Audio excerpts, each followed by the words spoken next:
So just while we're waiting, we're hopefully going to have a couple of students with us tonight to also answer some of your questions.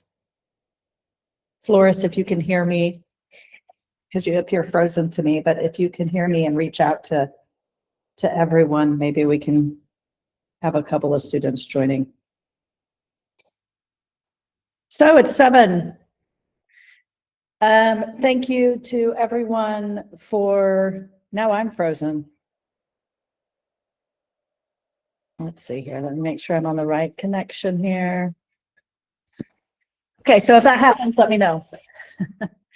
But hopefully it's okay now. So thank you to everyone who is in the final throes of applying to the Responsible Futures European Joint Masters, Erasmus Mundus Joint Masters in Design and Healthcare. I'm just going to go briefly through some of the logistics. We've been getting a lot of emails, and then sometimes when I get to the email, I go, well, maybe you should spend some time on the website. We tried to keep the website pretty much up to date. I think there was one person that caught us out a bit about a format or something for the poster presentation. But for the most part, all of your questions, or many of your questions, can be answered on the website. But I like to have these Q&A sessions as well to answer more pressing needs. Hey, Tareem is joining us as well. I'm going to pin you as well, Tareem, if that's okay. Okay, so, and if there are other people, anyone else that joins, let me know, and I'll pin them as well. So I'm just going to do a recap or just a kind of quick overview about the program. So Responsible Futures, it's a 2-year master's in design and healthcare. It takes place across 3 countries, which is not to say you don't visit other countries along the way. That has been one of the most kind of surprising aspects of the program, is how much most of the students travel and explore, because it says a lot about the kind of student or the kind of human that they are, that they're quite interested in kind of exploring everything that Europe has to offer. The first semester takes place in Genk, Belgium, at the Lucas School of Arts, and the second semester takes place at the University of Aveiro in Portugal. The third semester takes place at Sheffield Hallam University in Sheffield in the UK. And then the final semester, the students have to choose one of the 3 schools to go back to. Unfortunately, we're not 100% sure it will always be the student's first choice, but we are quite confident that the students will be able to be supported in any of the 3 schools that get selected. And there's opportunity to kind of co-supervise or to visit, even if the student is not in the location where their supervisor might be. So that's something to keep in mind. Do students start off already knowing what they want to do? That might be a question for Tareem a little bit later, but I have a feeling like most of the time the students just are quite passionate about equity, about care access, about community involvement, about marginalized communities, about they've had personal experiences seeing the shortcomings from local healthcare contexts. And so they all kind of have this particular experience or motivation that drives them. But whether or not they step into the program and actually know what they're already going to do a year and a half later, I'm not 100%. I don't necessarily think that you have to start the program knowing exactly what you want to do. What else? What kind of master classes? If you spend some time on the website, you can see a little bit of the overview of the course curriculum. We've tried to also, as we kind of roll out, this is our first semester, just started in September. And so we've tried to document fairly well the sort of student experience. And certainly if you've been following any of the students themselves on social media, you've kind of been able to see the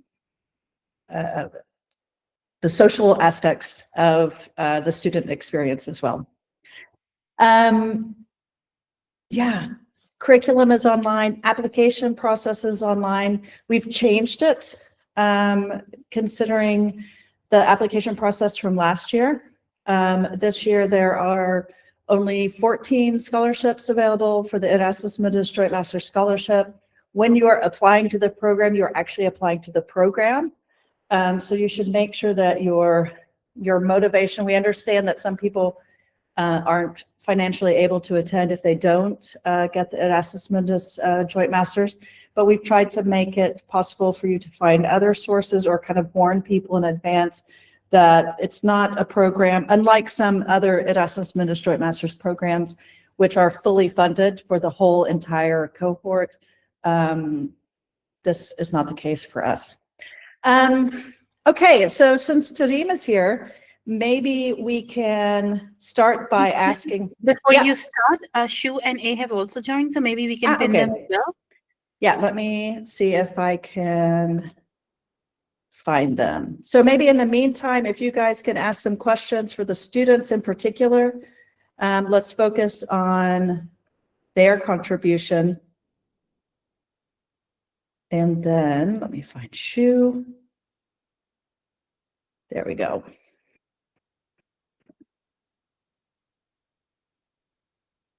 Or let me unpin myself then.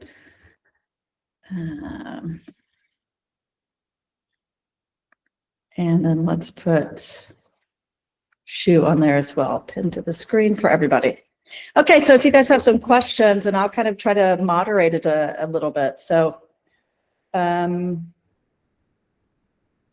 not seeing any questions at the moment. Do you have some questions for the students? Yeah, so the first question from Floris, because he knows what some questions have been coming through on Instagram and everything. Okay, ladies, tell us a little bit about what your favorite part of the program has been thus far. Maybe I can start. Thank you for everybody for joining as well. So I'm really happy to be sharing my experience with you all as well. I think my favorite part, there are so many favorites, it's hard to choose, but I think my favorite part has been all the master classes, because the master classes have exposed us to so many different areas within the broader arena of care context. So we are able to see like what does care look like when it's in the broader area of social care. What does it look like in the very specific medical health care? What does it look like? What are the taboos within the care? What are different other people doing in the market? What are different people doing in the academia? So I think that has been my favorite part thus far in the semester, and also giving me a lot of ideas about what sort of things I want to do and what sort of other people are doing in this context, so I can connect with them or I can learn more about that. So yeah, I think that's my favorite. And of course, it has been a great learning opportunity to learn from what their methodologies are, what sort of ways of working are there out there. Yeah. And the other two, do you guys want to jump in on that in terms of what has been your favorite part? Maybe just one of you. Yeah, I can. So for me, I would say there are a lot of things that I really like during the whole course, and I would say something that stick to me most is the symposium that we have often, because during our class, other than master class, we also have symposium that we have to listen, and there will be many professional teacher or guest lecture that we can get most of the information from, and most of them are also up-to-date information, and we can also learn from them as well. So yes, I would say that's one of my favorite parts. I'm just going to jump in on and respond to that, because it's often quite easy to only bring other academic people into such a program. But we have tried to, like you said, bring in people who are working in industry. And it really is about building that network. So, of course, there's going to be guest lecturers coming in from several of our guest lecturers. Jennifer May, for instance, she works in Pasadena in California. She came in, she's a colleague, so we try to bring in our global colleagues as well, but also as a way to kind of build that network and extend our network as well, but also kind of state-of-the-art things that are going on in industry as well in the area of health and care in the broad context.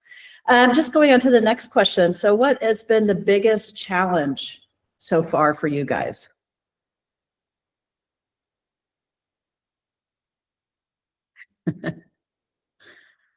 I think Still maybe if Oh. yeah, you can go ahead and then I can come in. Yeah. No, you can go ahead. I'm just still thinking. So Yeah. I think no, I wouldn't say challenge, but I think something that pushed me out of my comfort zone has been we have been working in so many different groups, like so a lot of collaborations are out there, like for our projects, for master classes as well. I think sometimes it's not easy because people have many different ways of working. People have many different perspectives about similar topics. I think sometimes it can be really challenging when you want your ideas to be out there, but you also want to respect your colleagues' ideas.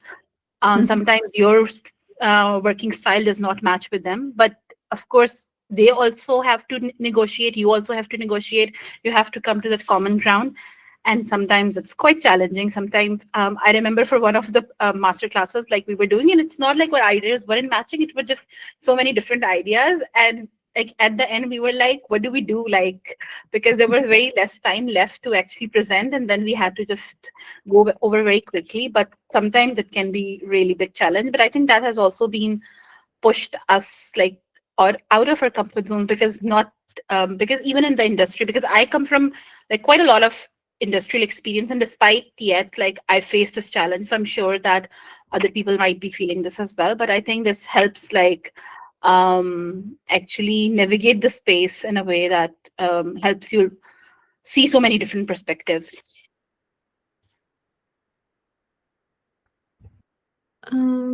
So for me, I would say it's similar to Tareem as well because our whole class, we come from a diverse background. So I would say in that sense, it actually really solved most of the complex problem that we get proposed, I would say, because only when diverse people come in together, then a problem can be solved in different perspective, and the way how we see a problem will become much more easy. So I would say, yeah, in that sense, it helps. And also, talking about the challenge, I would say healthcare is not only about the medical treatment, but it also involves those ethics, culture, and technology and human behavior because those are deeply interconnected. So maybe that is one challenge that I have. And by getting the support from the whole group, I would say we actually did solve them really good. So yes. Shu, do you have, not to pick on you, do you have anything to add to that about the challenges? Well, I wouldn't say there's any particular challenges because so far I've been really happy with what we were doing in the program, including like the master classes and like the Cinderartas, like when we collaborated with a local like specialty school where we have to design for them. So I wouldn't say there's anything particular that I would say is challenges, but I feel like the language barrier is something because we're integrated into Luca C-Mine, which other than us, every like program is Dutch speaking. So I would say that is a minor inconvenience, but I wouldn't call it a challenge. But so far, like I'm really, really happy with the program. Okay. I think that's really interesting about the what you're talking about, the language barrier. It does kind of confine or demand that we choose partnerships in which we feel like there is enough language support or access to people that can interact with you. In saying that, here certainly the English is a very well-spoken language here. So I don't want you to think that, I think it will be slightly different in Portugal. So I'm kind of interested to see what the students will experience there. Just one notion. So yes, the students are embedded on a campus in which there's not a whole lot of international students. We're hoping in the future, in the second semester, we have another cohort of international students, but most likely looking to the future, not next year, but in 2 years' time, most likely we will have a secondary Erasmus Mundus program that will be looking at sustainability and regeneration. regenerative design. And so that will be kind of exciting to have another cohort of students all motivated and whatever. Coming back to Tareem's challenge of working with other students, you know, we had 300 applicants last year. We had 55 students, 60 students that we interviewed. I want to say all of the students that we interviewed would have been able to be on our program. And so these are motivated, driven, high functioning overachievers. And so when you get those people together, you know, if you think, and everyone that comes into the program and gives a masterclass or whatever, they say, wow, this is a really interesting group of people to work with, because they are so motivated and they are so engaged and they ask questions, and that's what we want. So if you're, you know, and it doesn't mean that you can't be stretched, you know, maybe you're that really high functioning, high achieving student who doesn't dare to speak. Well, you'll probably have to speak. And I think that's also something in the future, because I see the leadership possibilities and capacities that all these students have. I think that might be something also that we try to incorporate somehow in the future, in terms of, you know, making sure that our voice, at the beginning, some people aren't used to speaking English all the time, and so they're quite quiet. And then you have the people that are more used to asserting, and so you can kind of see this kind of shift and grow. And I mean, if we could support that more, I think in the future that would be quite exciting. Okay. Let me see if there's any other. Floris, if you can look through and see if the, here's a question, and Floris, if you can just go through and see if there's any just for the students before I dig deep into the portfolio questions that are coming up. Here's a question: approaching your second semester students, do you feel confident that the approach for design taught in this program is applicable in your home country? Oh, that's a really good question. So just to give a reference point, we have 20 students from 19 different countries. So is what we're teaching something that is transferable? Or that's how I'm interpreting that. Good question. Tareem, you get picked on because you have your camera on. Oh, we can't hear you though, or I can't. No. Uh-oh, someone else has to. No.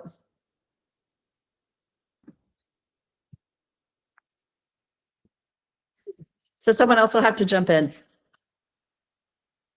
Well, I can take on that question. So I would say currently the skills that we are learning in this class is very like transferable, because we look at things from a very global perspective. So I come from China, and I've been living in Canada for a while. So I would say that most of the, like, for example, we talk about current events, we talk about the health like challenges faced, like I would say really globally. So I would say, like, if you're interested in working in maybe NGO, or if you're interested in working in research, or like any care context, I would say it's really beneficial, like for you as a designer. Great. Can you hear me now? Yes. Yeah. Sorry, I think something happened. I would like to add on shoes thing, and I think I'm from Pakistan, just for the context. So like in a lot of people in our country, in our cohort, are either from South Asia or South America, or like many different backgrounds. So like all of us have this discussion actually quite a lot, that if this something applicable in our country, if this something that we can adapt in our contexts. And I think the program is quite open to interpretation as well. Like whatever we are learning, it's quite open to how we as designers are like understanding and taking away from all of that. And sometimes we do think that maybe this is not applicable as it is, but then it is up to us as well, how, like, because we know our context the best, so we will know that how something is going to work or something is not going to work. And I think one of the very interesting ideas that, like, two of our colleagues, one is from Ibrahim from Egypt and Akesh from Morocco, like they actually, during their one of peer learning sessions, they discovered that they shared this really interesting idea of prototyping with us as well, which was very different from rest of the things that we were doing. And that made us, that was about like, especially when we come from countries where the challenges are so complex that sometimes it's really hard to like even compare them to the challenges here in a first world country. But when they opened that discussion with us, we also realized that the tools are there, the ideas are there. It's not something that is limiting. I think this program is only expanding those ideas or those thoughts that we already had, and some of the issues that we already care about so much. For instance, I have a lot of background like working with an education based NGO, and I think when I came here, I think my ideas are only getting refined, or I'm getting more and more like insight into like how design can actually influence what I have already been doing. It's not something that is taking me away from my context. It's actually helping me take all these learnings and like giving me ideas how can actually these ideas work in my context even better than like I had thought earlier on. And Flores, did you see any other additional questions specifically for the students? Yes, so There was one about hope. Is that the one that you were going to say? no, I had one question from Yara. Yeah. How have you been able to integrate your design practice into the program so far? I also think that's interesting to share your experience on that. So just again, yeah. Yeah, just for context, we have architects, we have graphic designers, illustrators, animators, facilitators, industrial designers, product designers. We didn't know how that would go. We were just hopeful and optimistic. But maybe talk a little bit about that, because you all come, typically design is always taught in a silo. So you've all probably come from siloed experiences in your undergraduate. So how has that been beneficial to you, or how has that been? You're bringing your design practice. Dun, dun, dun. Shu. Yeah, I would say that so far, like for the team projects, we've been using like each of our advantages, we're integrating very well. So for example, I feel like a lot of the people in our cohort is from a graphic design, either a graphic design or service design background. So a lot of our challenges, for example, they're very open-ended. So for example, like how might we use design to solve, what's an example? Like Kareem, do you have like a ready example? How might we expand the care network for with Kili Cruise, which was like which is, I don't know, which is a nursing network here and home nursing network here in Pakistan, and they have some infrastructural challenges as well. So how might we expand services of with Gile Cruise across the region, like so? Yeah, that's a good one. So because it doesn't like demand a design solution from any one of the disciplines. So for example, as an industrial designer, I'm able to use like maybe 3D modeling or sketching to design an actual object that solves part of the problem. But for someone from an architectural perspective, they would solve it a different way. And for someone who comes from a service design perspective, they do it differently. So I would say that each of us are offering something from our backgrounds, like from our past work experiences, past research, and like past bachelor's program. We each offer a little bit of our skill set, whether it's like technical skills or like theoretical skills or like personal skills. It's really like open-ended. So that I would say, like if you're coming from a design background or a creative background, you would thrive in this program. Can I quote you on that, Shu? That's awesome. Thank you. I think I would like to add on to that as well, because I think one really interesting thing about with the cohort with so many diverse skills and the kind of the challenges that we do have as well, that sometimes we have to find our own challenge as well for the class. For instance, for the same Gerardus, like the project, like designing for one module, like when we were in that space, of course, there was some context, but then we were attached to that context. We also had to find the challenge ourselves. I think that also like sometimes helps, because then when you're finding a challenge, you also have your own skills in mind as well. So that helps. And secondly, especially the previous thing that I talked about, which I quoted as a challenge, that we are working in groups. I think that's also an advantage, because when we're working in groups, as she was also mentioning, that all of us bring our different skills. So I think that really helps then bring all those skills together on the table for a project. For instance, for my designing for one project, I come from a communication design background, and my project partner was from an architecture background. So it really gave us that, really became our strength, because we were also able to look at the space, but we were also looking at the communication related challenges. So I think that it also helps you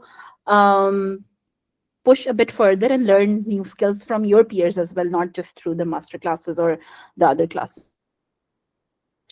And just jumping in on that, I mean, it is not to say that you have to come into the program already having that experience.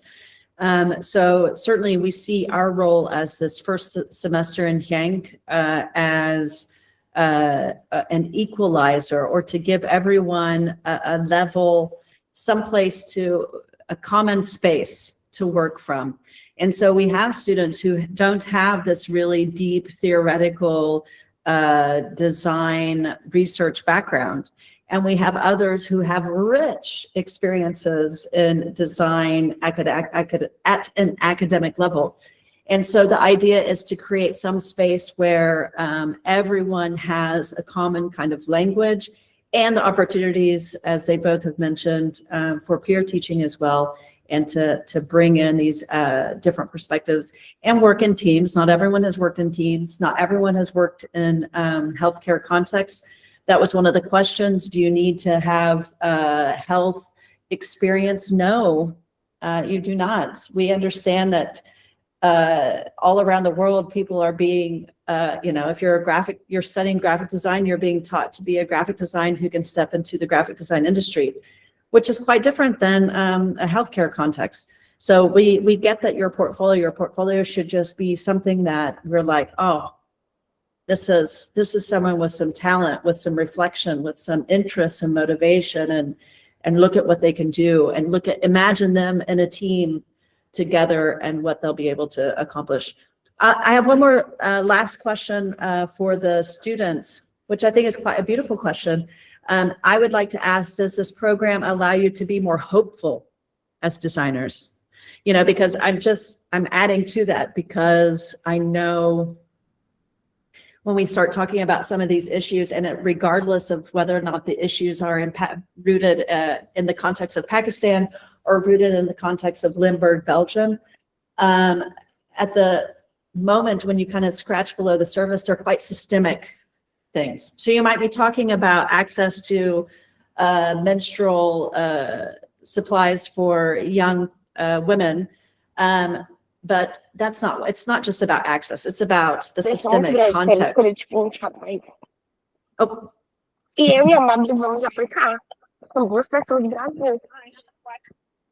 Okay, I think I muted that.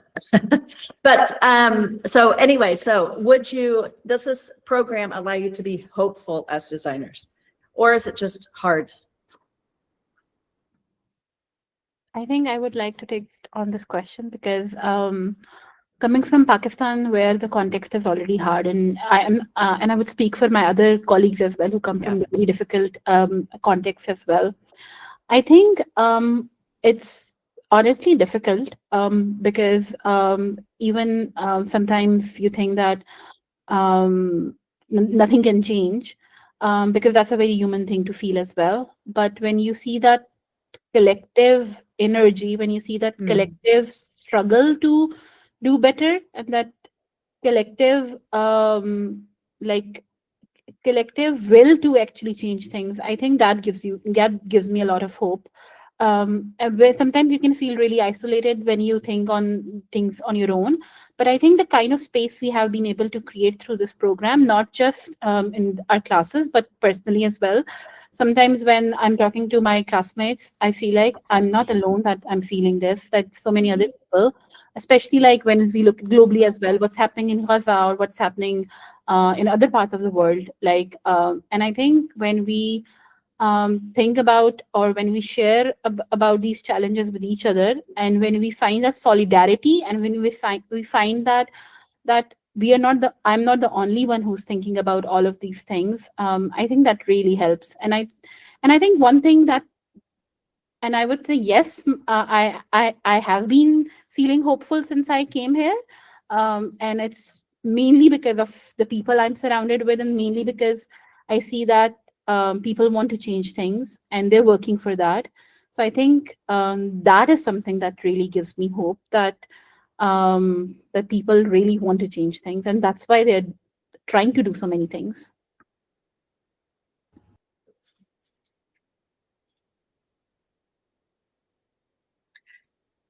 Oh, you're getting a lot of support there. So I'm going to now, if that's okay with everybody else, we have about a half an hour left. And so you guys can actually leave if you want to, unless you want to stick around. I'm going to unpin you though, I think. Let's see, unpin, and then I will unfortunately pin myself. Just give me 1 second.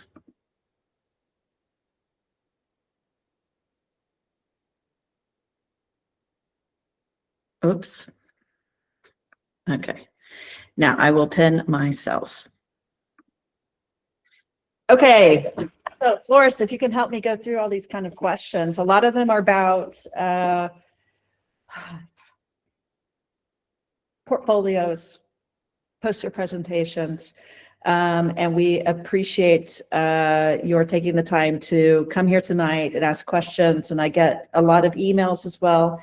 So let me just go through, starting at the top, and we'll just go through. And if you have one of your questions at the bottom, you know, we're here. It's the last one. We have about a week left for your applications. I am going to say just some quickly, if you are in contact, or if somehow you are joining us from Iran, who is having a kind of governmental internet blackout at the moment. We are aware of this, and we are in discussions on how to support students who are applying from Iran. So I'm not sure that we're going to make a formal announcement, but we probably will on the website. But it's not just our Erasmus Joint Masters Program, but others who are considering this as well. So if you are in contact with someone who is applying from Iran and they're having difficulties applying, or you yourself are having difficulties applying, or whatever, we are aware of this. And so we will respond to that in the next couple of days, and we wish you well. So application process for portfolio requirements. So let me make sure I'm at the top. In terms of the portfolio, there's some discrepancy between print resolution and screen resolution. So again, we've tried to align. Sometimes we change some wording and whatnot. So it appears that potentially on the Luca School of Art website, it says something. Please refer to all the information that is inside the portal, the Dream Apply platform, and the response-able-futures.eu website. Every once in a while, you will find that the language has changed a little bit. We are not going to print these off. If we have 800 applications, we're not going to print out every application.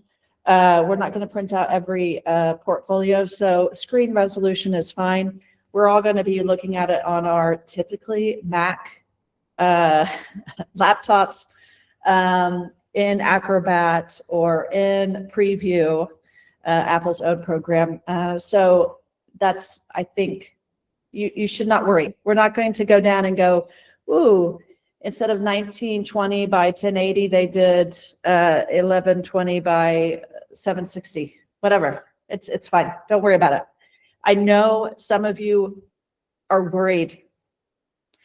And some of you really want to get on this program. And we understand how much the Erasmus Mundus scholarships mean to those who get it. So we appreciate that you take your time. This doesn't mean if someone sends us a 27-page portfolio that we're going to accept that. We really have to have some sort of limitations, and we've really said about there's 6 pages.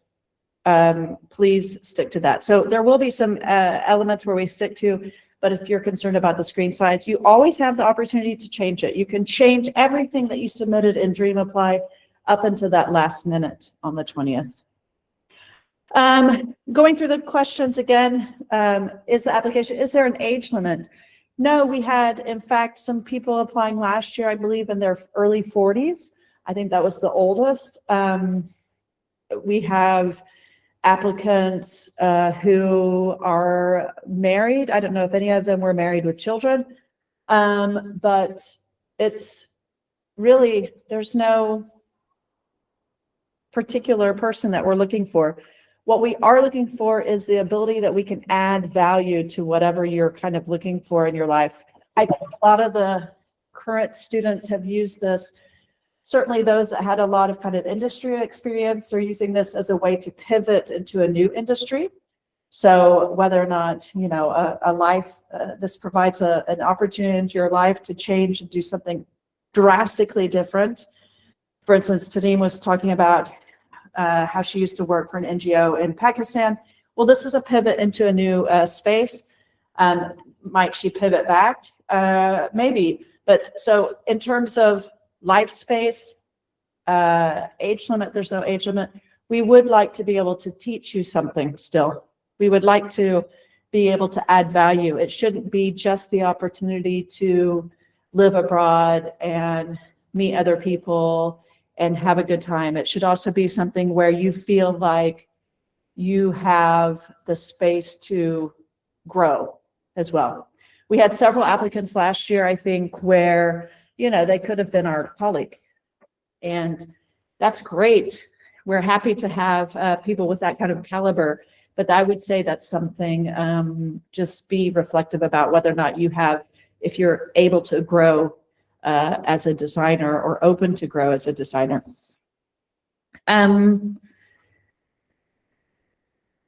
Yeah, so this horrible poster assignment everyone wants to know about.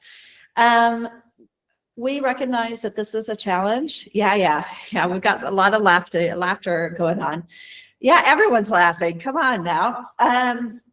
I think it's my fault, actually. But no, we discussed and kind of internally with the group to really try to find something. We know if we close our eyes, we know what a design portfolio looks like. If I close my eyes and someone is a UX UI designer, I know what they're going to show us. I know it. All of you guys do too. How do we move slightly beyond that? Well, we came up with this idea of creating something where it's almost like, not an artwork, but it's an open space for you to respond. You read this article and you think about it. You think about the context where you are, your relationship to the topic that's presented, your abilities as a designer, and you respond. Can you respond with an advertising campaign? Absolutely. Can it be something that's satirical? Absolutely. Can it be some example of critical futuring? Absolutely. Can it be typographic? Yes. Can it be a proposal for a fictional application? Absolutely. Is it an article from The Guardian in the future? Yes. So it can be all of those things. Can it be a scientific thing? Can it be a paper you've written? Maybe. It's really open, and we've done that because we want to see how you respond to that space. I mean, it's a little bit of the example that Tareem gave when we worked in the Designing for One module in St. Gerardus. We had 10 groups of students running around this school. One of the nice things about designing for one is the students and the teams of two, they become the authorities in that context. So I'm not the authority anymore. I'm just the design coach who listens and gives feedback and is, you know, someone who pings pongs ideas and asks critical questions. This is the same sort of thing. So you read the article, you respond to it as a designer, and be proud of what you submit is the thing. Because it will all be diverse. So this is really the opportunity for you to say, hey, I'm a designer. And of course, it doesn't mean that we're only looking at that. We're looking at that. We're also looking at your portfolio. We're also reading your narrative kind of reflective text about your motivation as well. Someone asked also about the use of AI. I think if you reference it somewhere. So if you're using AI, I think if you look at what our students also make in really short turnarounds, AI is a tool to visualize. Everybody's using it. Absolutely, you can use it, but I would definitely give reference to that, because if you don't give reference to that, then we're going to probably think that you used AI. Now, if what you make as a maker is as good and polished as some of the tools that other people would be using, like AI, then you might also want to reference that. But anyway, just be very clear about how you're using AI, and that's fine. Someone asking about XR and immersive technologies into healthcare design. We had a symposia, not a masterclass, but a symposium on one of the nights.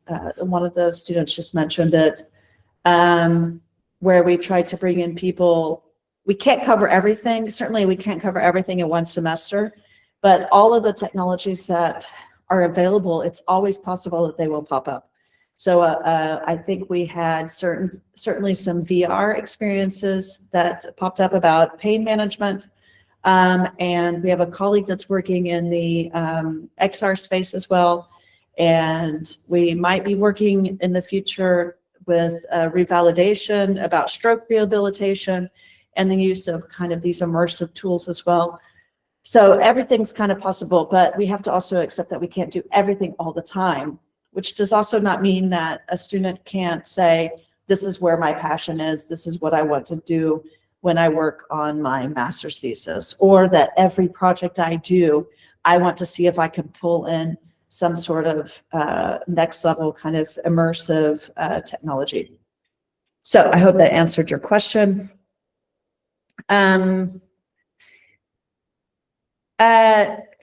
Someone's asking about the amount of characters on the portfolio section.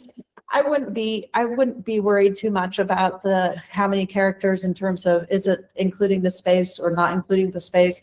We want there to be some text as well, is that guideline. We want you to explain a little bit about what we're seeing.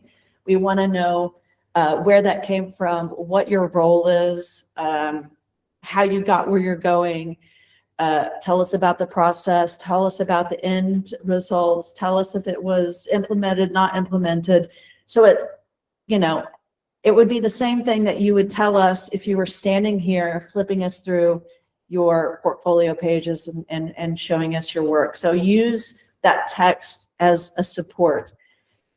If you're 3 words over or 3 words under or 7 characters over, I don't think anyone's going to fault you on that. It's more about, we want to encourage you to also have text. We don't just want to have a portfolio full of text.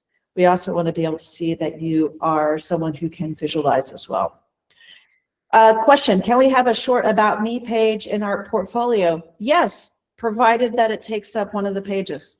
So you can't have 6 portfolio pages and then an extra about you page. No, you can absolutely integrate something into the portfolio about you. If you take anything away from this struggle that we have in terms of the portfolio, I want you to be aware of, what time it is in the world in terms of I can sit down and sit behind my screen with my favorite AI in front of me, and I can generate things really quickly.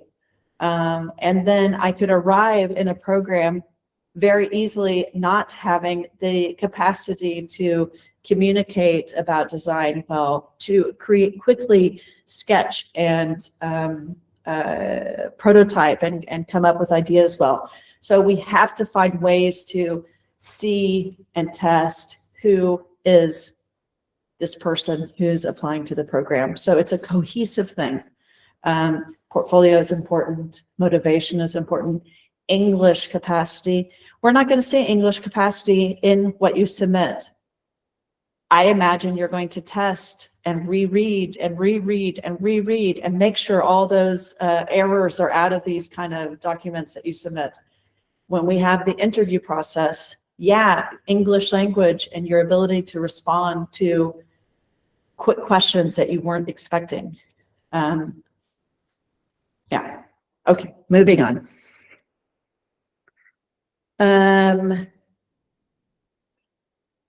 Yeah, so someone asked again about the poster presentation.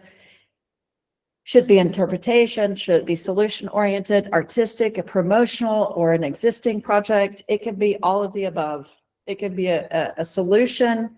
It can point to a video. One quick thing, we included on the website, if you are responding or want to submit or include links in your portfolio, make sure they are accessible. Do not just link to your webpage.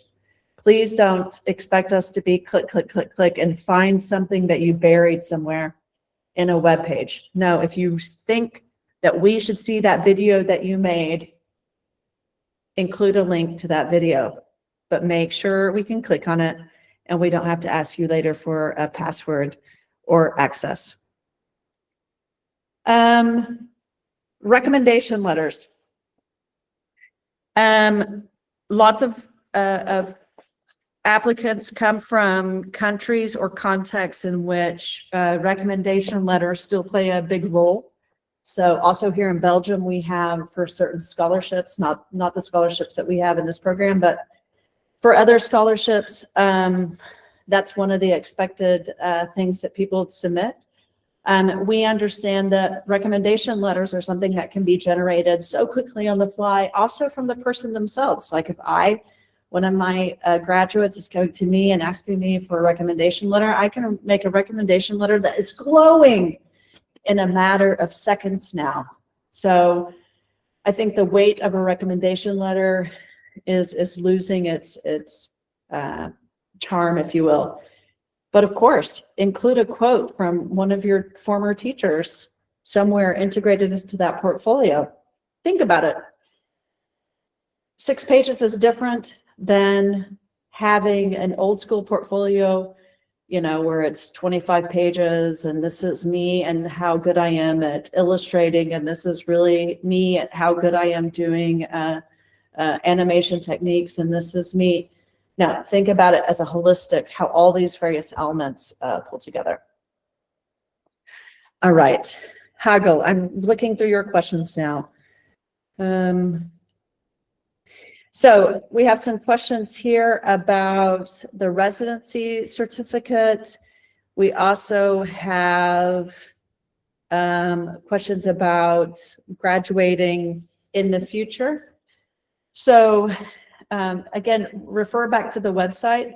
The website really specifically has instructions for those who are graduating in April, May, June. So if you go to the page, maybe Flores can look at it quickly, but I think it's about admissions,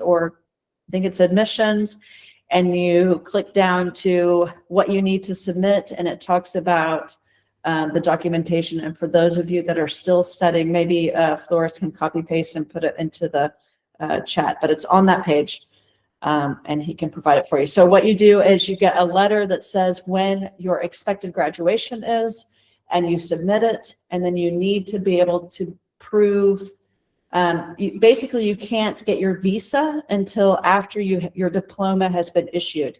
But your school will be familiar with this process. So as soon as you graduate, you get that verified copy. But in the meantime, if you are accepted onto the program, everything would proceed as if you were going to come, and then you're just waiting for that diploma to come.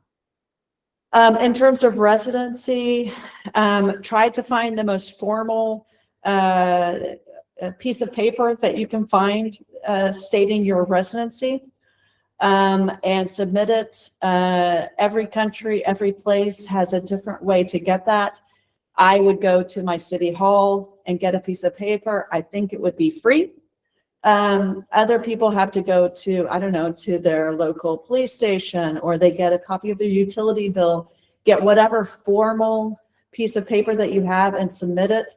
If it is not accurate, if it is accepted, let's just say it will be accepted certainly in this initial round, or it will be flagged in the initial round. But having a piece of paper that is not perfect will not keep you from getting an interview, should you be someone that we're wanting to interview. So please do all the work that you can to get it up to speed. The same with the language requirements. We've had lots of people that say, look, I have a English language certificate, but it's 6 years old, or I studied in a country where all the language was, the language of tuition was in English. I'm sorry, we still have to have a recent, within the last 5 years, English language certificate. We are a consortium of 3 different schools. All of them have 3 different things that they require. Certainly the UK has very stringent things that they will accept. So it's fine. I would suggest submitting. We know the costs of some of these things, and we know how that's not financially possible for everyone who's applying. Submit what you have for your English language, even if it's 6 years old. Submit what you have. Know that it will be flagged. And then if you're invited to the program, then you will have time to get a Duolingo certificate. Or if you want to save your time and you're applying to multiple places, the Duolingo test seems to be the most affordable, and many students choose to take that one. I'm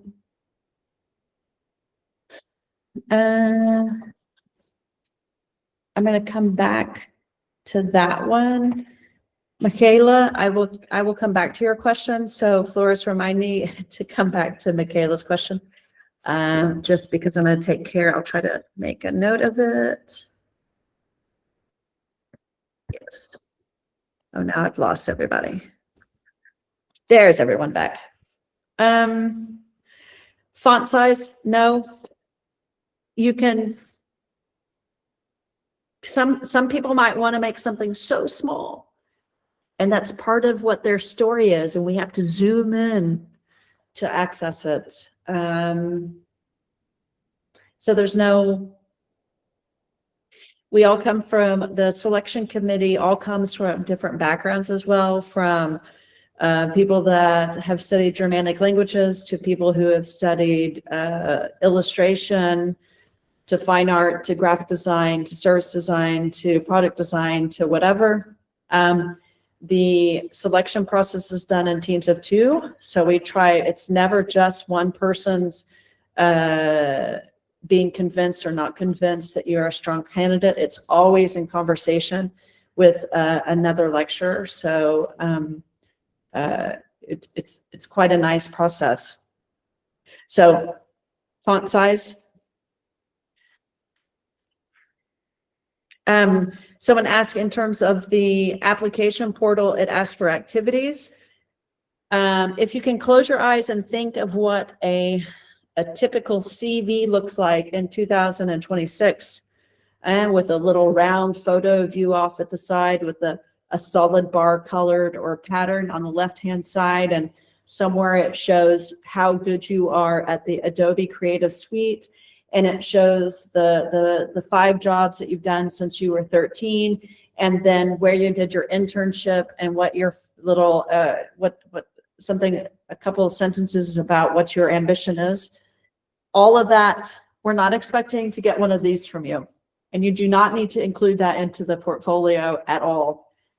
This is the section where we're trying to give space for people to say, hey, yeah, I do run. Yeah, I am a volunteer at this. Yes, I am active in my church or my mosque. Yes, I take care of my grandparent every Thursday, or they live with me, or whatever. Use that opportunity to add again to your story. So absolutely, we want to know that you're full human beings and that you have passions and interests. So a run club or participating in a hobby, I would try to make that. That's what that specific area is for. So yes, include your run club. For the reflection statement, is it expected to talk about care more in an abstract sense or through specific projects? For the reflection statement, is the reflection statement now our story about care? For the personal story about care, the personal reflection, we want that to be your own authentic story. And some people will have very real, tangible experiences. Does that mean that somehow their experience is more deep and meaningful than someone who says, look, I'm just someone and I care that people in my neighborhood don't have access to healthcare. No, they're both valid. So just be as authentic as you can in that respect. In terms of your portfolio, we know that people don't have portfolios full of healthcare. We know that. You do not have to make new portfolios full of healthcare projects. We just want to see your skill set. That's what a portfolio shows you. A portfolio shows, this is my capacity. This is what I learned. This is what I can do. This is what I can contribute to.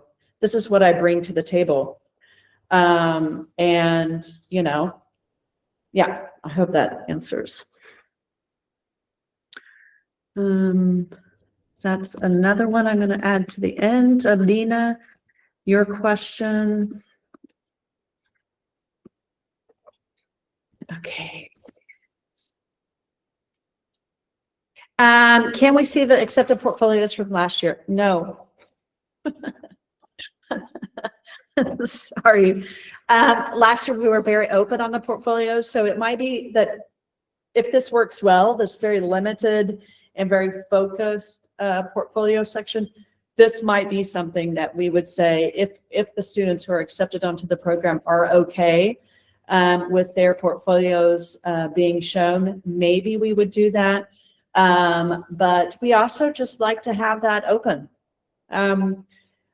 We recognize also as a team that what a portfolio looks like in Bangladesh might be different than what a portfolio looks like in France. So, you know, if architecture is a good example, we think that an architectural portfolio would look the same everywhere. No, of course there's cultural expectations and they highlight different things. We are aware of that as well. So be authentic to yourself, but try to show this is what I bring to the table as a maker, as a designer, not only as an architect, not only as a service designer, but as this kind of complete human designer.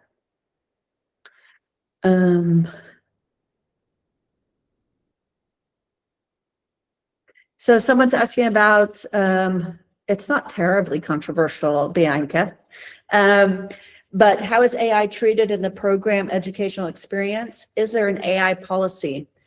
I am not 100% sure if there is an AI policy in our student contract. We have discussed this at many points in time. So this would be something that I would have to confirm if that's in the student contract.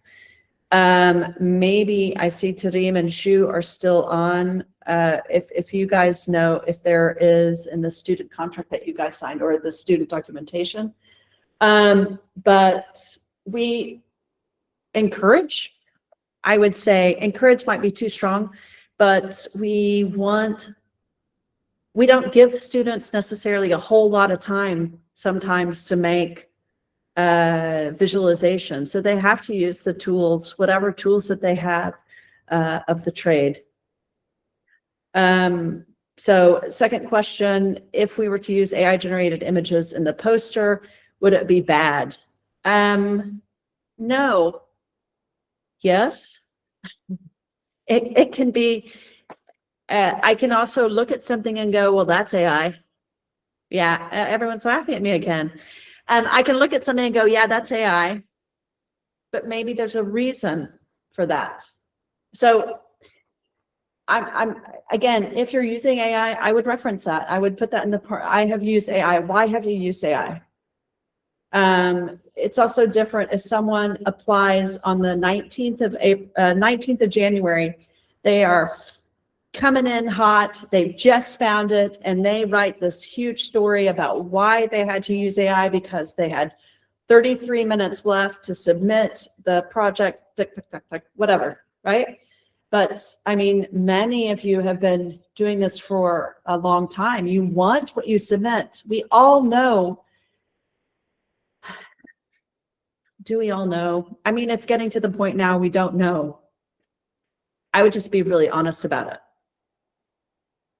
I'm just thinking, for example, if you're taking a photo of you holding your grandmother's hand because in the project poster, you're wanting to talk about the importance of the elderly being active, et cetera, and you want a picture of your hand holding your grandparent's hand, but you don't live near your grandparent, and so you use AI. Anyway. Okay, it's controversial. I give it to you, Bianca.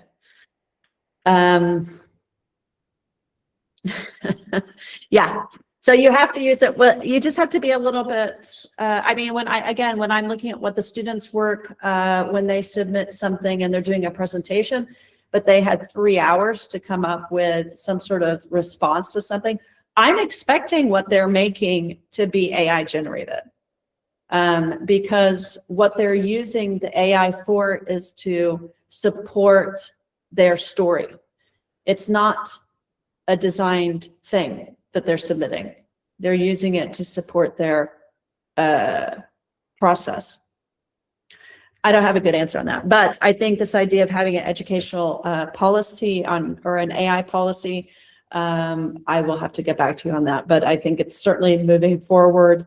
Certainly when we're moving into the masters, when we start writing documents and writing and publishing, we have to be quite clear on that from an educational standpoint.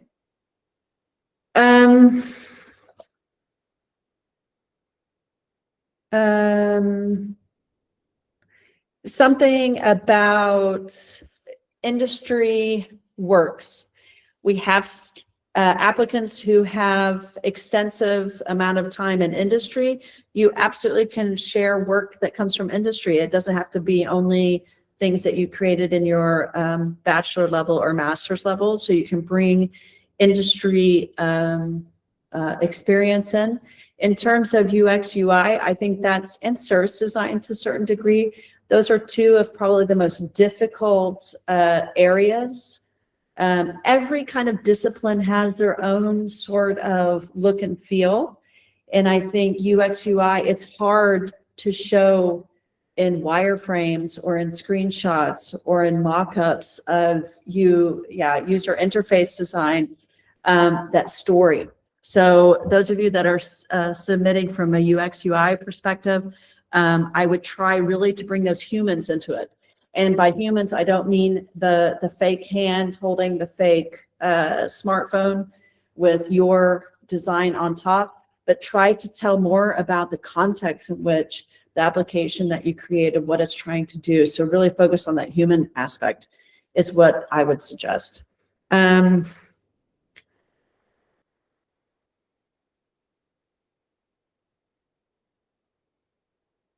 So someone's talking about a perceived gap in their from the time that they graduated and the industry experience that they have. And again, don't see that as a fault or something that should limit you in your application. We understand, like I said earlier, that many applicants see this as a pivot point. Certainly some are like graduate with their bachelor's in May, and then in September they're starting their master's, and then when they finish, they want to do their PhD. That's a trajectory for some students. And then we have some students that have graduated, worked for 5 years, and then say, this is really interesting, I want to pivot and focus into a particular, or in the last 5 years, I've been working in industry, and I don't like that like very uber commercial aspect of a particular part of the industry or segment of the industry, and I want to pivot into something that is more meaningful, or I want to work in a more social context. So in terms of portfolio, if you're coming from a perspective like that and you studied one thing, but you've been working in another field of design, just again, present yourself as a designer. And if your work is stronger, what you've been doing in industry versus what you studied, then I would focus on what you've been doing in industry. But if you profess to be an architect and then you don't show us any architecture, that's going to be a little bit weird. So then maybe you're just a designer. I don't know.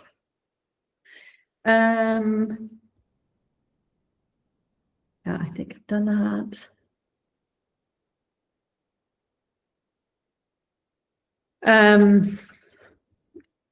Valeria, you had some questions for the students really about their competitive in today's market.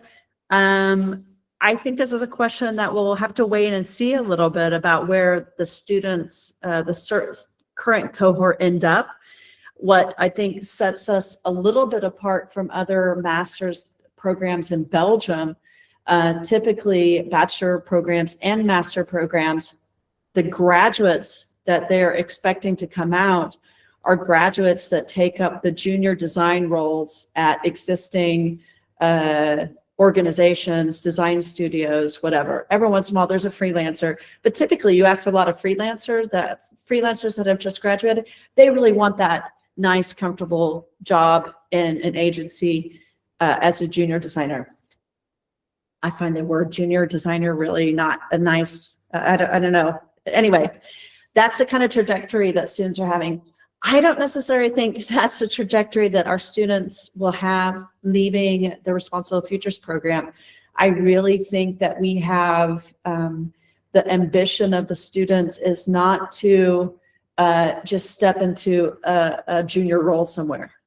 We might have students that step into a junior role, but I think they probably have ambitions to either suck all the knowledge out of that role and then do their own thing, or they want to grow in a company or organization to strike their own path, or to go into academic industry, or to start their own social startup, or start their own. So it's quite a different trajectory, I think, comparing to others. Questions about the interview step.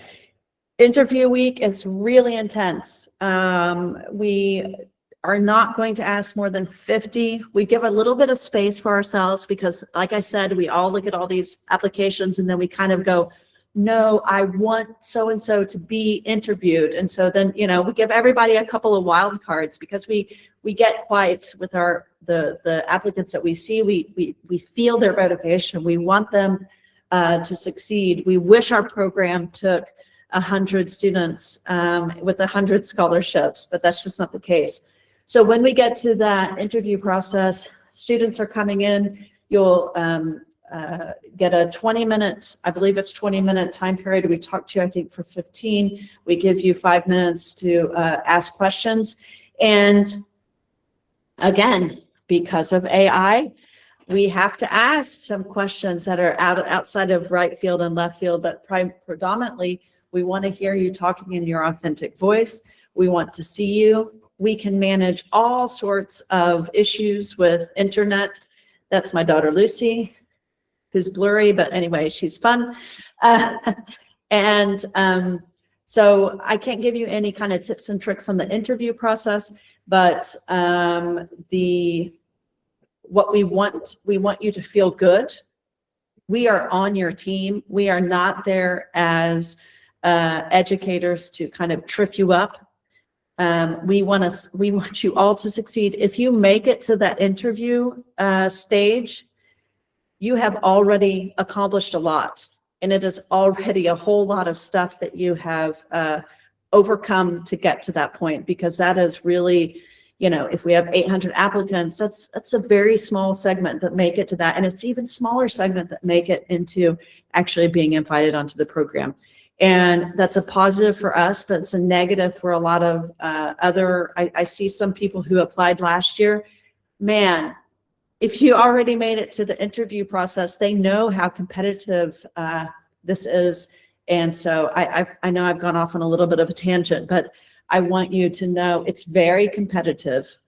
Again, use that as a driver to make a portfolio that stands out, that you're proud of, to make a poster presentation that you're proud of, to make a reflective text that you're proud of, so that you can walk away after that submission next Tuesday, after that interview in February or beginning of March, end of February, whenever it is, that you walk away going, I've done everything I can do. Yeah, anyway.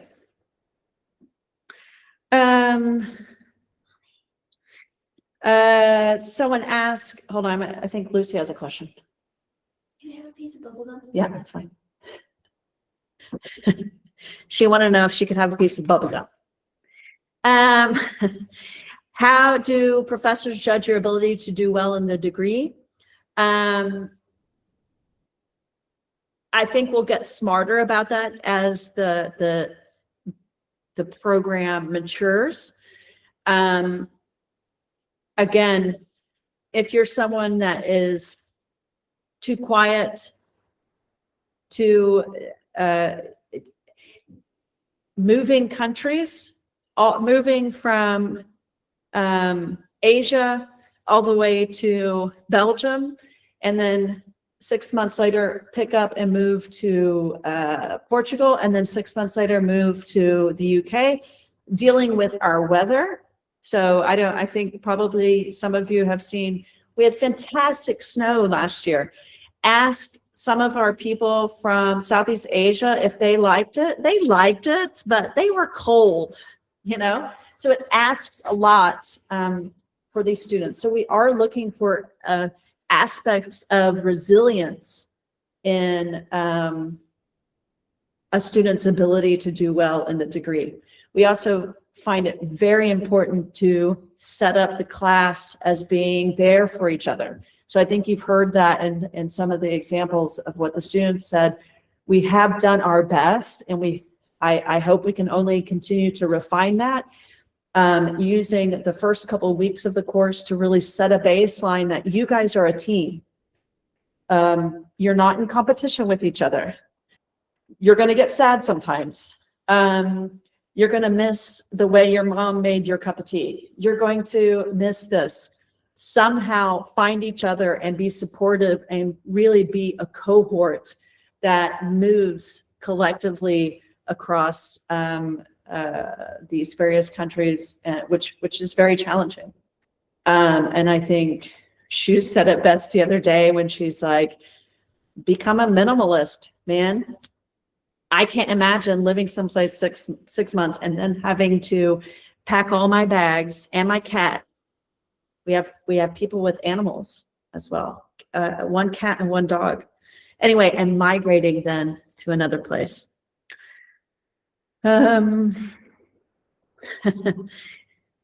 Yeah, someone saying, I found the poster project challenging. Am I doing it right? Is there a right? It must be hard to feel all the time. Yes, I think you're not the only one. Maybe after all this next cohort gets together, we can talk a little bit about the poster project if we need more additional guidelines and whatever.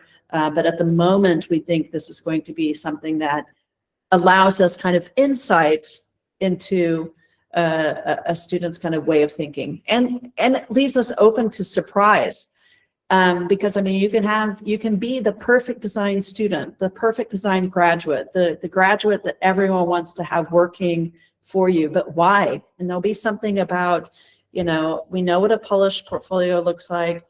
This gives an element of surprise as well.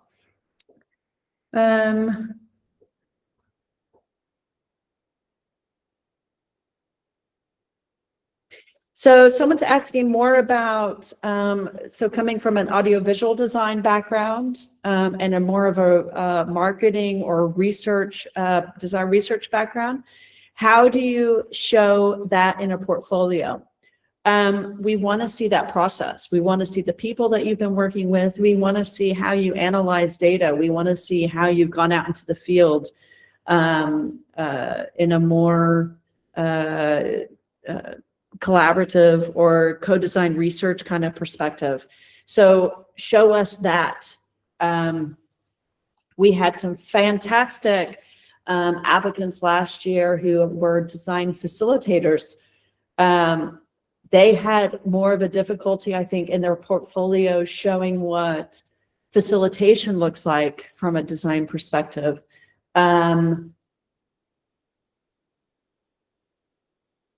Recognize that most of the people applying will be designers. We always get this year a little bit less, but we always last year got the question, I studied nursing, but I started working in a care facility, and then I started making things. And so I've actually been working as a designer for several years. Can someone like that join the program? Absolutely. The only thing is you have to recognize that all the other students will be mostly applying with this design portfolio. So you have to be able to have something, supply something, respond to the things that we're asking for with things that are of high enough quality that you can work together with other designers.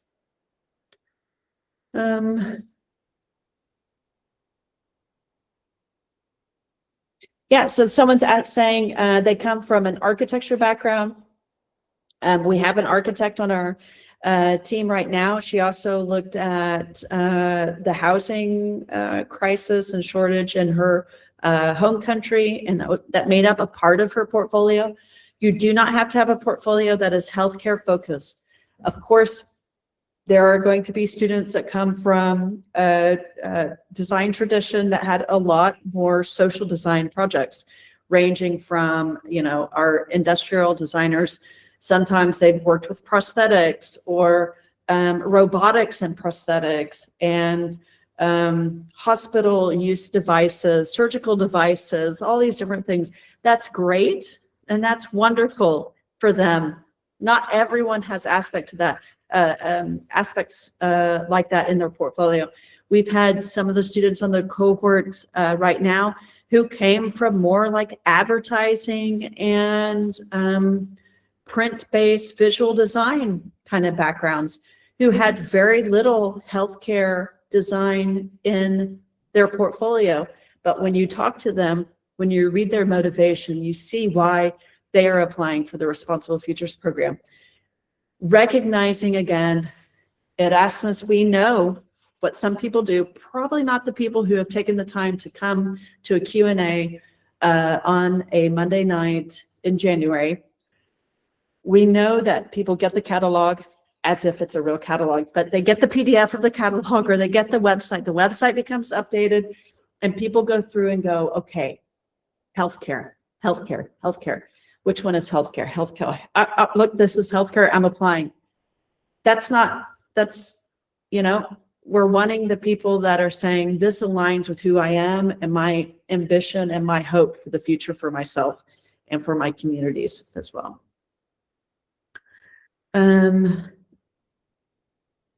You don't have to have a graphic design. So we have graphic design, industrial design, product design, architecture, animation, illustration, service design, marketing, advertising. I think that's it. Flores is smiling like yes. Yes. Um,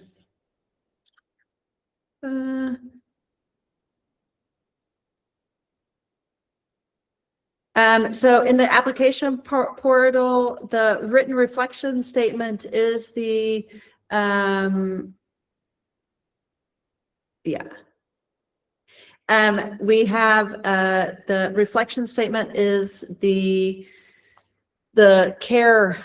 Let me hold on. I'm just going to go to the, unless Flores wants to jump on and tell me exactly what it is called now. It might be a legacy thing that got left over in the portal, but no one else has had that issue.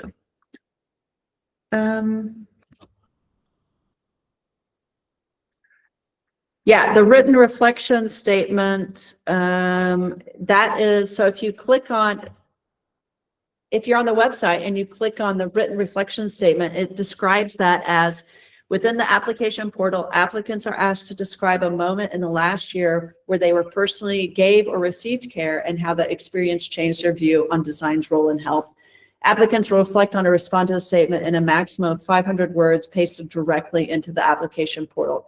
So that is not something you upload, but it is something that you actually paste into the application portal. So last year we asked for a motivation statement, but this, we're really asking for a written reflection about a care experience. Someone had the question the other day for me, whether or not it was, you know, what if it's 2 years ago? Or what if it's not really my story, but someone else's story, my mother's story? We want it to be something that's personal to you. It's how I would deal with that. Do we have upcoming collaborations with SDSI? We got to meet SDSI, some of the people from SDSI. We've been in contact with them. We would love to see if that collaboration is possible. If it's not this year, then hopefully in the years to come, whether or not they come and maybe do some sort of teaching exchange, or we go up and participate in a jury moment. But yes, that's certainly something that's definitely on the cards, because we see that also as a very rich addition to the program and collaboration within the framework of Erasmus Mundus Joint Masters. The team, we're sitting together, the Hank team, we're sitting together in 2 weeks and reflecting on how the whole semester went, what we want to keep, what we want to change, what we want to do differently. And so that's something that we will be reflecting on very shortly. And collaboration with SDSI. If you don't know who SDSI is, it's not a program on TV. What CSI? It's not a crime scene investigation, but it's service design, service. Oh, come on, Flores, help me out. Service design strategies and innovation. There we go. So that's a really great Erasmus Mundus Joint Masters. They're in their second year, and they're based up in Northern Europe. So if you don't know that program and you're interested, they don't have a healthcare focus. Every once in a while, they have healthcare topics because that's a really relevant topic at the moment. But they're doing some really cool stuff up there. So again, we would encourage you to take a look at the program and see if that's something that you want to apply for as well.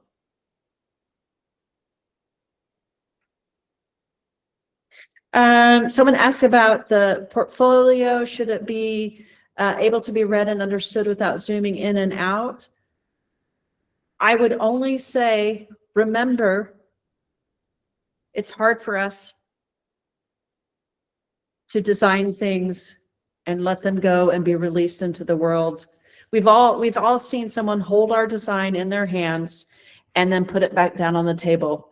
And what we wanted them to do was to hold that into their hand, pore over it, marvel at the logo, look at how the type is laid out, flip it over, just be spellbound by the margins and the way it all comes together. when you have so many applicants and so many portfolios, will we be able to zoom in out? Yes, absolutely. If something catches our eye and we want to know what you are saying, we are going to zoom in. But most likely we will see it open on our screen. We will go through it collectively, and we will look at it in a way that is how you would browsing, looking. Will we read every single word on every single page?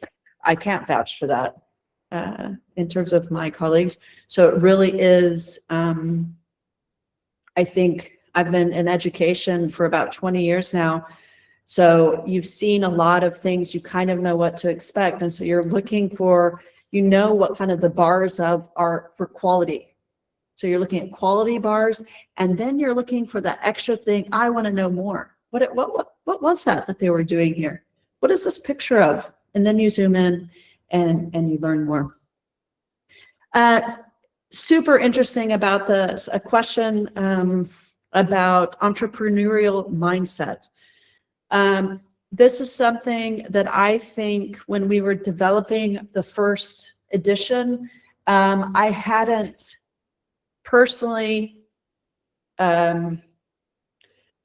considered this as much as I think when we move forward. I think we want to probably encourage that entrepreneurial mindset even further. So we have some opportunities at our school to support students who are interested more in doing startup kind of work, or startup minded work, I suppose. We had Jennifer Mahan who talked about different kind of social, more business models that are applicable for people working in kind of care contexts. So it is there.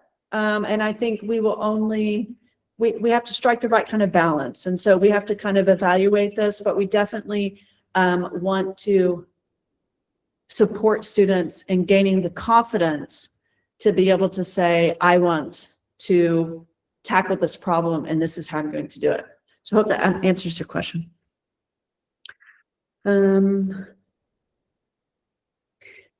So there's a question about the weighted, the weight of everything.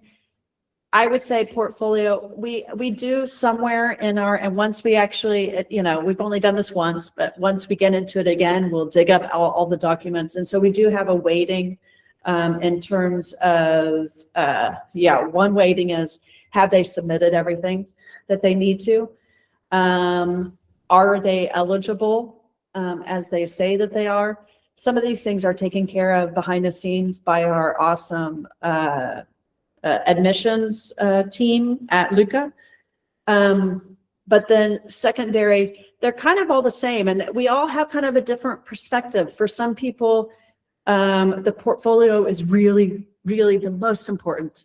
Yes, portfolio is important, but I also need to know that the student has a framework to take an experience that they've had in care in the last 1 or 2 years that made them say, hey, I want to pivot now, or I'm going to do this differently, or no, I'm not going to take that job. No, I'm going to apply for this. No, I'm going to take this volunteer work. No, I'm going to submit this. Oh, my master's project is going to be this. Oh, my bachelor's thesis was about this. There's going to be that's a huge kind of motivator. So that's just as important as the portfolio. Now, in saying that, this weird poster presentation, is it as important as the portfolio? It's going to be this thing that just gives us some extra information. So I would almost consider this as being like page 7 of your portfolio. Maybe we should call it page 7.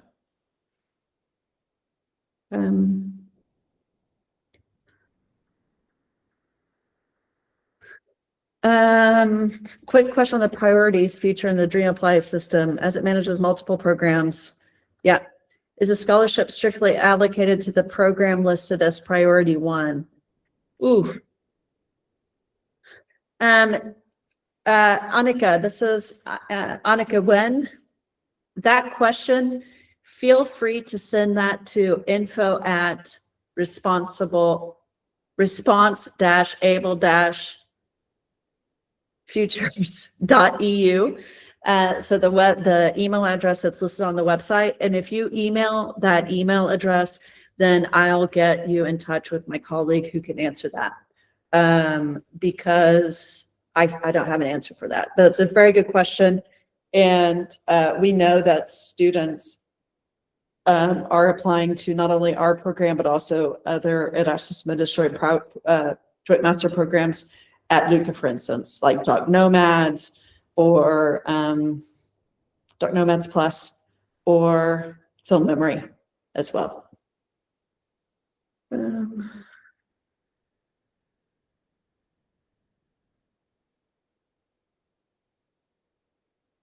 So Dinda, you're asking about the poster. Is there a benchmark for a reaction? No, there isn't really a benchmark for a reaction. You can create new designs. You can create an idea for an elderly care thing. You could create a new chair. See it really as this kind of open design brief that you would have gotten when you were doing your master's or in a master class or something. So it should be fun. I'm sorry that more people aren't finding it fun. We thought it would be kind of a fun way to give people some liberty to make something.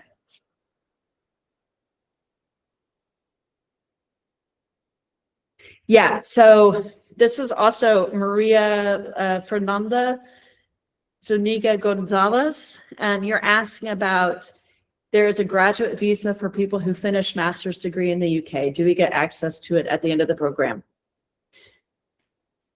Probably if you do. This is a question I would also email the same info at response-able-futures.eu off of the website.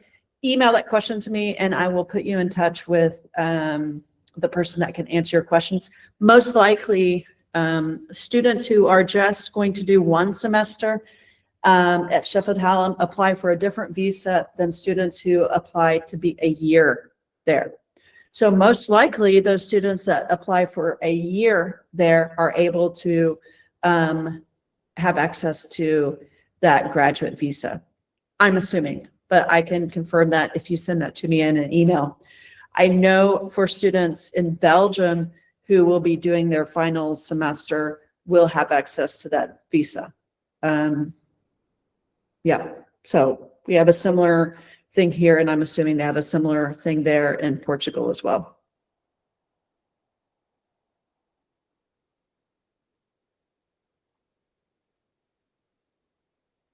Good question, Dinda. You're asking again about the poster. You're saying since the poster project should be centered on each applicant's personal location or region, and you can open that a little bit more broadly as well. Should we give the reviewer a good idea about our location or culture? Absolutely. So you might include a very specific element in your design in which you frame what you are, what we are seeing, so that we understand the context.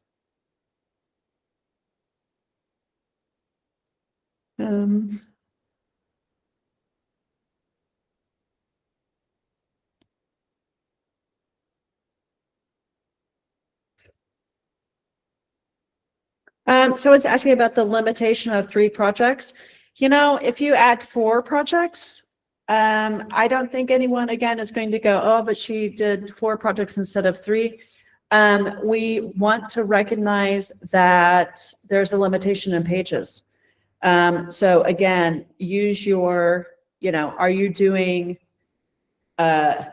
landscape? Are you doing spreads? Are you doing multiple pages of posters together? Think about it in terms of how are you conveying what, how are you visually conveying that these pages go together?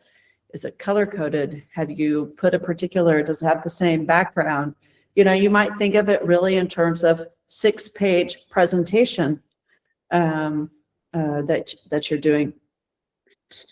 Yeah, you can use one page to show multiple projects. There's a question, it's a very good question, and we're sorry if that hasn't been clear. There's a question about, are we only to apply through the Lucas School of Arts website? If you're talking about, I would go to the response-able-futures.eu website. Up at the top, you have Apply Now. That takes you to a Dream Apply platform. You have to log in only one time. So some of you, if you applied last year, you can still use the same login. It's one portal, but by this one portal, you are applying to the entire program, and the entire program includes these 3 schools.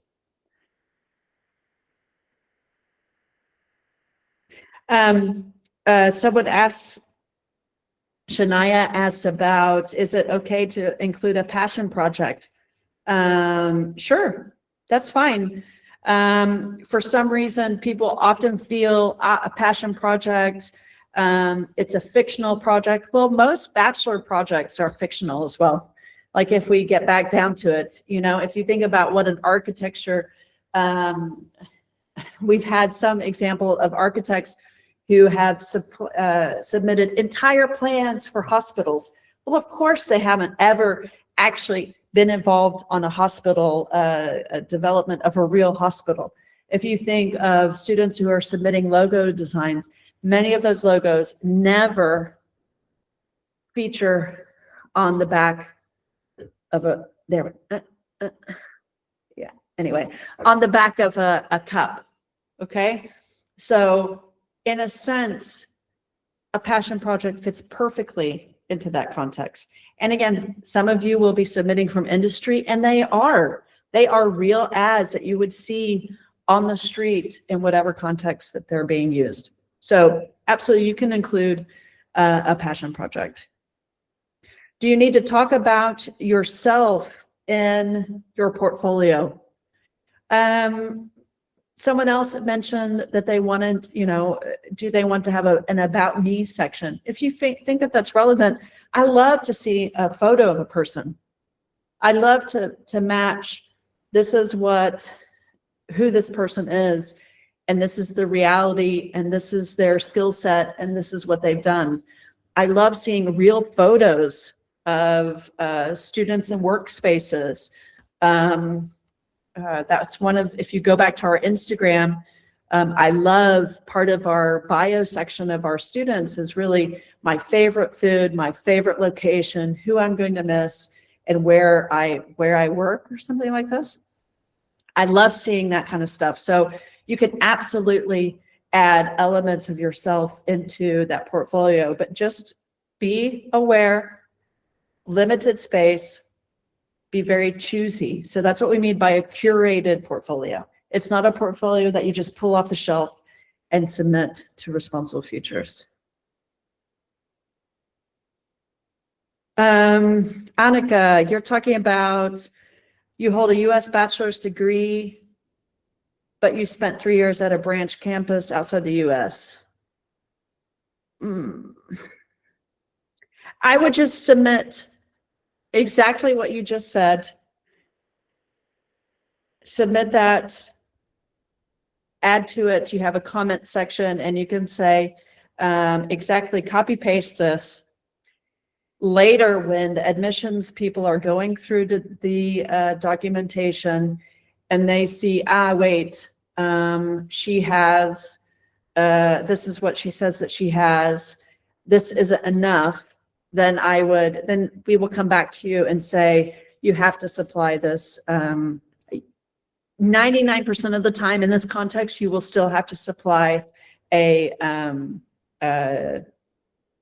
Duolingo test, simply for our colleagues in the UK, because they're very stringent, because it's an English language country and context.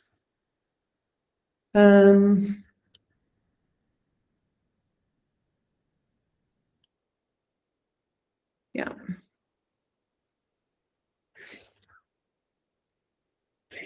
For your residency, is it okay if I get a letter from my employer certifying my job and residency? I would submit that now. So this is from Isara. I would submit that now. And again, if it is not accepted, during one of the stages of the process, you will be asked and you will be told to get another one. So typically that will become a little bit later, but it will be flagged. And just flagging doesn't mean a red X. Flagging means should this person progress, we have to make sure that they get the right documentation.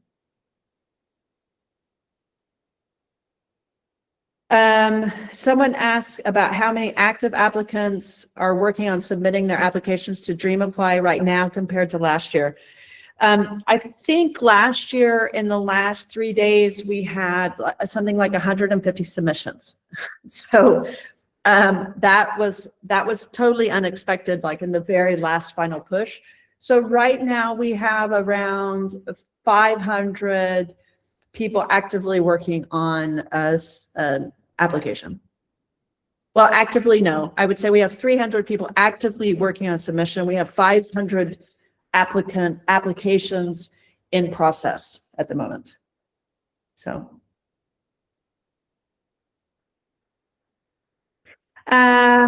someone's asking about Dream Apply. Floris Sival, I'm trying to say your name correctly. You're anxious about uploading all your documents to the wrong web page. Most likely, if you've clicked on Apply Now somewhere, then you're going to the right place. Floris can maybe give you a link. I think Yeah. maybe there is confusion because the link says Lucas School of Arts, but then it also at the end says Dream Apply. So you're probably in the right website, but I'll send it again to make sure. Yeah, and maybe I'll just quickly share my screen. Don't talk to me about how many tabs I have open. Maybe I'll only share one. I'll just share one thing. Yeah. No, I'm not going to share my whole screen. So I think now I'm here. So let me, can everybody kind of verify that this, you can see where I am? Yes? Just someone says yes. Floris, yes? Yes. Perfect. Thank you, everyone.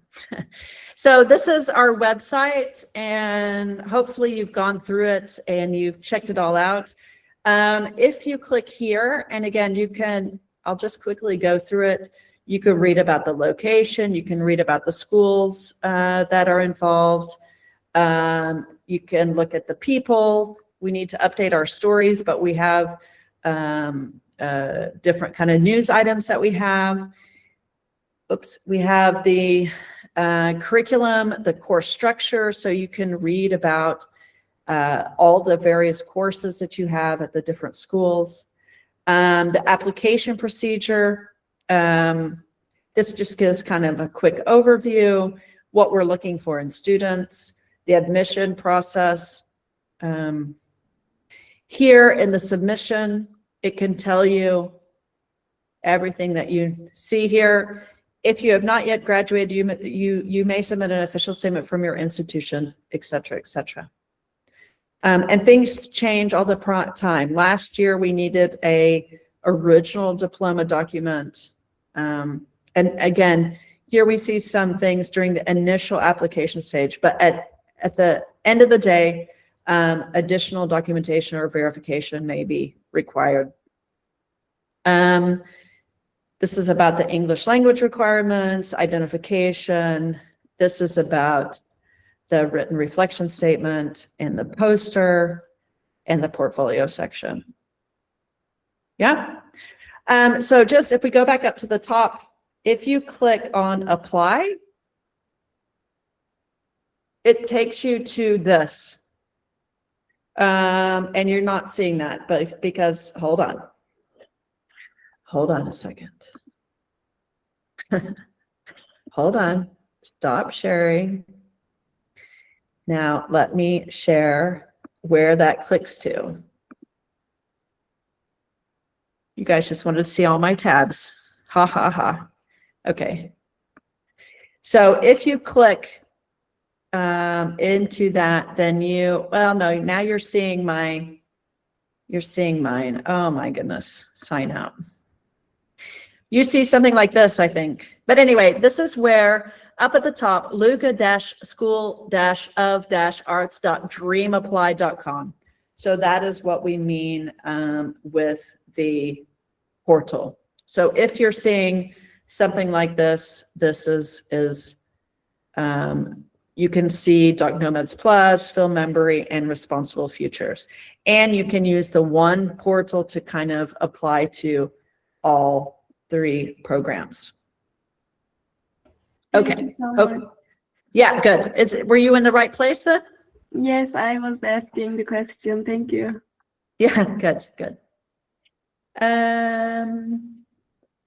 Good question. In terms of selection, are background checks conducted, such as reviewing a candidate's LinkedIn profile? We certainly, in that interview process, we try to get the best overview of who is the person sitting in front of us. So do we go snooping into their, trying to find out unknown facts about them? No. But what you have, we're going to Google you. We're going to see what your social profile looks like. We're going to pop on your LinkedIn and see, I mean, typically LinkedIn is not particularly threatening, but we're going to see what image you're putting out to the world. That should be okay and should be expected, I think, in this day and age. But at this early stage, do we go through and look at every single aspect of what a particular candidate has out in the world? No, but once we get to that interview stage, you know, in those few minutes that we have before a candidate comes on, we're reviewing their portfolio again. We're reminding of ours, of the story that they've told us. We're looking at their poster. We're visiting their socials. We're visiting their LinkedIn. We're seeing who they are in the world. You can add hobbies, absolutely, in the portal. Yes, someone asked, Carolina, you asked the Q&A session be uploaded. Yeah, we will upload it to we'll update the link on Instagram, and I don't know if we post it on LinkedIn this time, and we'll make it available in the link tree. So the link in bio section. You can absolutely include multiple disciplines under design and under different projects in your portfolio. You're free to. Absolutely, you can present a multidisciplinary portfolio. So we want to see you as a maker, as a designer. We want a little sneak peek into your process. We want to see how you visualize process. We're not only interested in that final, really beautiful aesthetic object at the end, but we want to know a little bit in how you manage and navigate all the uncertainty that makes up a project.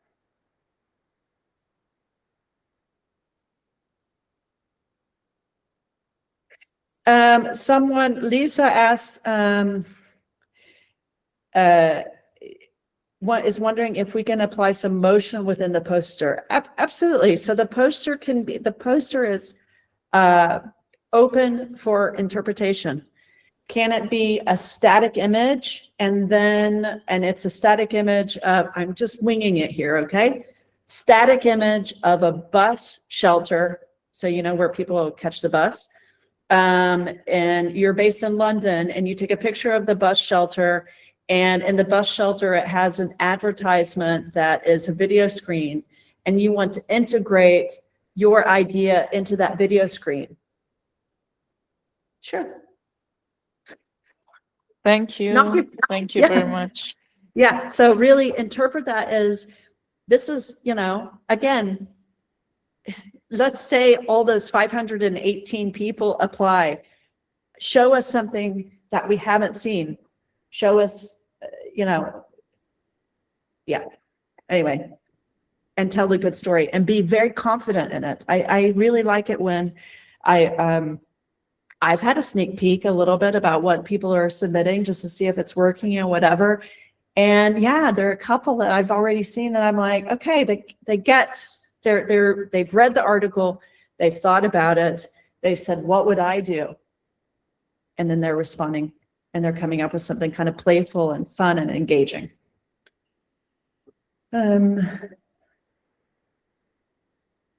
Yeah, I will try to upload on YouTube. We will upload this, so that's not a question. So there was obviously some question about grading.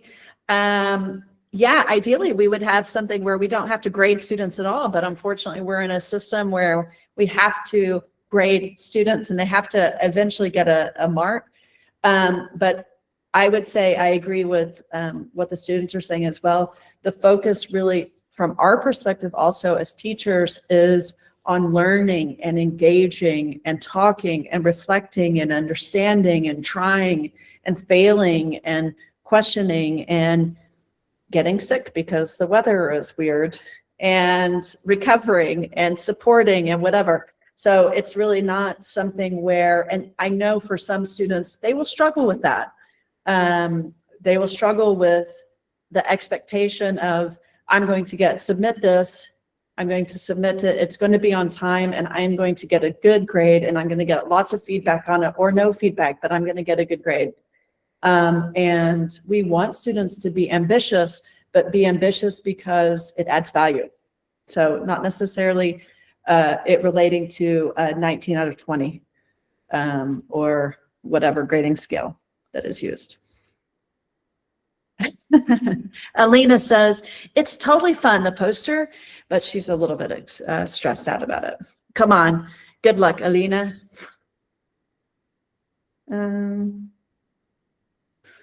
Okay, Tanaya, you are asking about the poster, and I'm glad that you feel like you can ask this question because I want you to ask questions like that. It is 6 things that we're looking at. So it's not front and back because we're not going to print it off. So it is 6 pages. So if we imagine a booklet, the front of the booklet would be page 1. I open the booklet, left-hand side, inside spread, 2, 3, 4, 5. I close the booklet, page 6. You don't have to do it in a booklet format. You can do it page. You can think of it like a Google Slides presentation or a PDF or whatever. PowerPoint, InDesign, Canva, whatever tool that you want to use, we want you to use.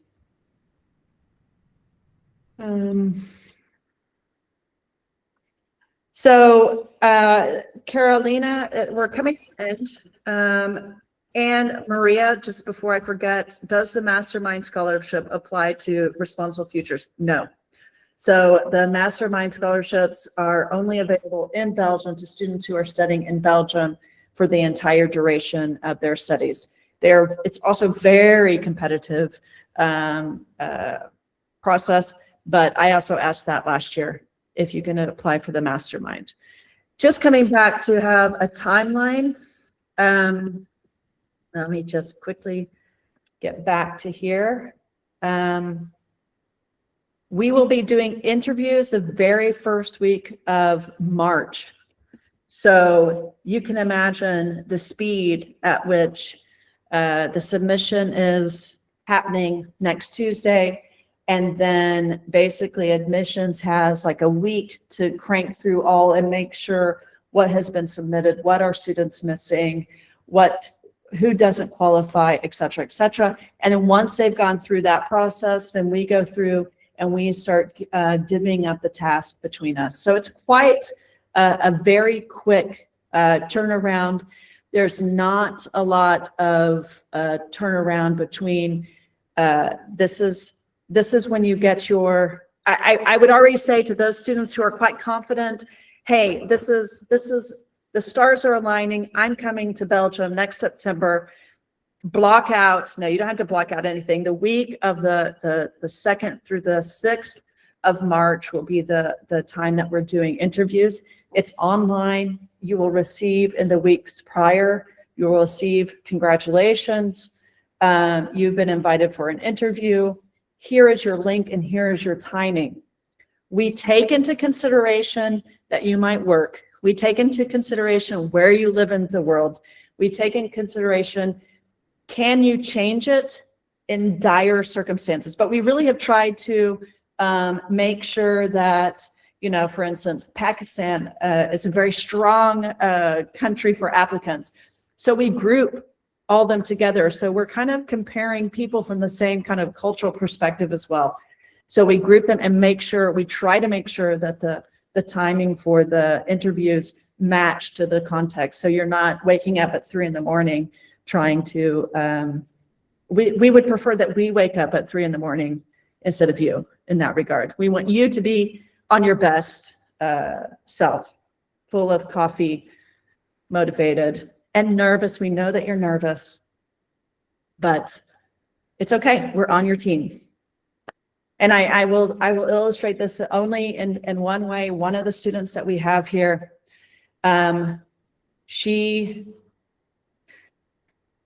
we called, the connection was bad. So we were using Teams and we could not get Teams to work. She kept freezing. She's freaking out. We're freaking out because we don't want her to freak out. So then we're saying, let's try Google Meet. Google Meet did not work for reaching her. Then she's thinking, oh my gosh, I have messed up my complete application and whatever. We're sending her WhatsApp messages. We're saying, come on, we got this. Let's try it. I think we ended up doing it on WhatsApp. Hey, we got through. So we don't want that to happen, but that's the kind of mentality that we have here. We're all on the same page. So anyway, so are there any questions that I have forgotten? I think I wrote 2 of them down that you still wanted to answer. So Yeah. one was, what is the setup of the projects? So is it mostly group work orientated, individual? Also a question about the thesis portion. Is it also Yeah. individual or in Yeah. group? So Yeah. maybe that's interesting. so. I'll just get touch of these 2, and then there's one more session as a question that has come through, and then I think we'll have to kind of close it off. So what are the outcomes?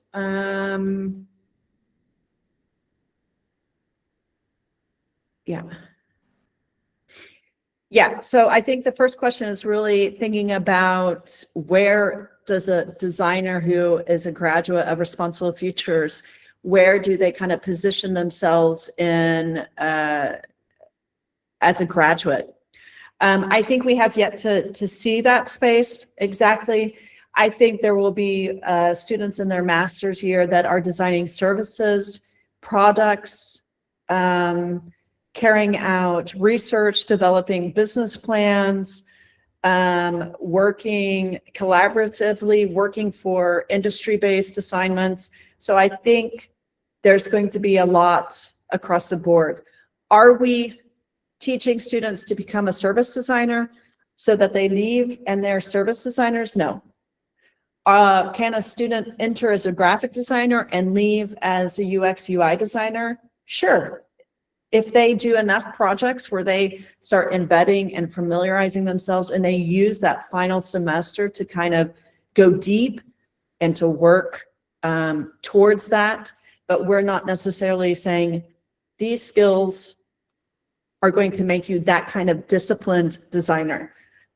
We want to more support the designer coming in to where we equip them to think about different things differently and to have approaches and methodologies and ways of working that they can tackle perhaps problems perhaps differently than they did before. And also give them some confidence in the network to work in that space. I hope that's and so it might be about working preventatively, so doing campaigns, but it also might be physical products. I think one of the nice masterclass, we had lots of nice master classes, but one of the master classes this year was someone working, I thought it was a very good example. Beatrice, she's alumni from Luca. She's been working for 8 years in industry at a design company in the Netherlands, Pantone, who work only in the healthcare context. And she had her master's project in which she was developing as her master's thesis project a device, I believe, a wearable for children suffering with asthma. Work with me. It's something like this. Wow, it's really interesting. She has been working on that for 8 years. It is still not on the market. We have this, I think, we have this strange idea as designers that master's projects are something that are easily implementable. And I think that's one thing I hope as the coordinator of Responsible Futures that we build in to that master's project some sort of sustainability lens. And by sustainability, I don't mean green, but I mean feasibility, really. So what are the stages to take this from idea to there? Instead of just showing off this beautiful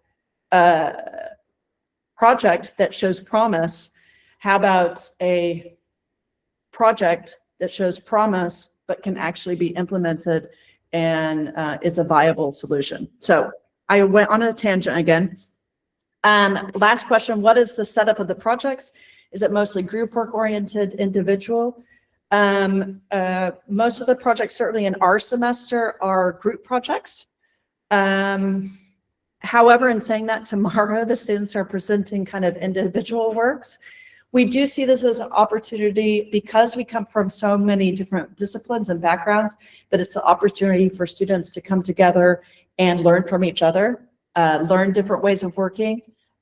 We've seen some really strong examples where students, you know, they have the toolkits in their backpack and they are just pulling it out and saying, I know how to respond to this question right off the bat. Let's use this tool and use this tool. And they work together as a team and they can create things very quickly.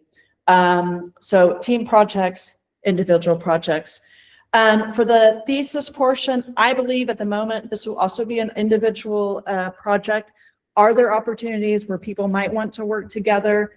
Potentially, if we're thinking about a startup or something like that moving forward. But typically, this would be something that you're working on your own. If they were going to work on it together, we would have to discuss that and come up with something to where it's very clear what the contribution was from each student.